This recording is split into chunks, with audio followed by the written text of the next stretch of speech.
All right, week 6, Minnesota Vikings versus Chicago Bears. Minnesota is favored by 3. I'm going to take Minnesota and that 3 points. The raw data is showing that Minnesota's got about a 66% chance of winning. That correlates to about a 4.5 point spread. When you look at the raw data, it definitely says that when you look at the confidence interval, the 95% confidence interval, is it saying that Minnesota has a clear advantage in that point, just the raw point.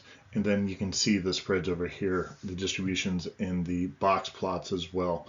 So, and if you're wondering why these numbers over here, this is in the confidence intervals. That's from the model. That's the 95% confidence interval. Whereas when you look at the box plot, remember this here is the upper up here is going to be the upper third.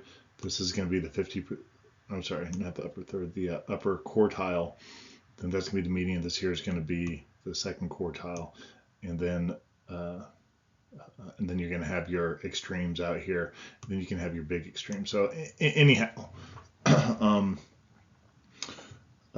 there's definitely an advantage. These are showing an advantage for Minnesota. And then when you come over here to the Bayesian revision, saying that both teams, the model says that they're going to do better than what they really do. So, and I think that's pretty typical for, particularly for teams like this, to where they're losing, and then in the last quarter, they start to get some garbage yards, but they're not really getting the points. I would also point out that one of the things that stands out as odd to this is, whoops, that's a bad circle, but look at all that green. It's saying that Chicago has good numbers in their offense and at least their defensive pass rush. And I went back and double checked the numbers. So remember, the way that I calculate that is going to be yards per attempt. So it just tells me that they're being somewhat efficient in how they do some of that. But they're probably just not getting an awful lot of opportunities, and they're missing when they get in that red zone.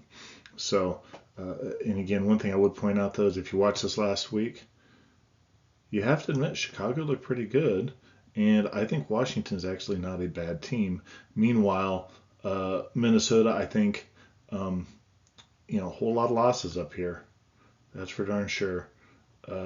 Kirk Cousins can put up points and yards and still lose in the process of doing that.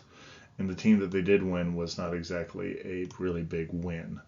So it'll definitely be interesting to see if Justin Fields and Chicago is finding themselves, or if Minnesota, because again, Minnesota actually looked pretty good against Kansas City this last week. They certainly were in a position where they could have challenged, and they just weren't able to. So again, Minnesota's been on the cusp. We'll see. Let's go to the performance charts. The first thing I want to point out is Kirk Cousins putting up yards. He's good at doing that. Meanwhile, we come over here, and Chicago is running the ball. That is not uncommon for them. That is kind of their playbook. And they're not exactly doing a bad job in passing the ball. I thought this last week they looked a lot better. But I think what really stands out with the Chicago offense is they just can't protect Justin Fields. But what's interesting is they are still showing some explosiveness. That's both in the pass and the running game. That 20 yard per play does not discriminate whether it's pass or run.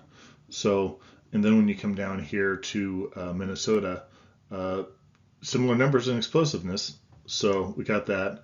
A lot better production for Kirk Cousins. That can make a big difference in these types of games. And both teams are doing a good job of holding on the ball. So again, I am going to take Minnesota and the 3 points. If you like what you listen to, like and subscribe and drop a note. Good luck with your bet.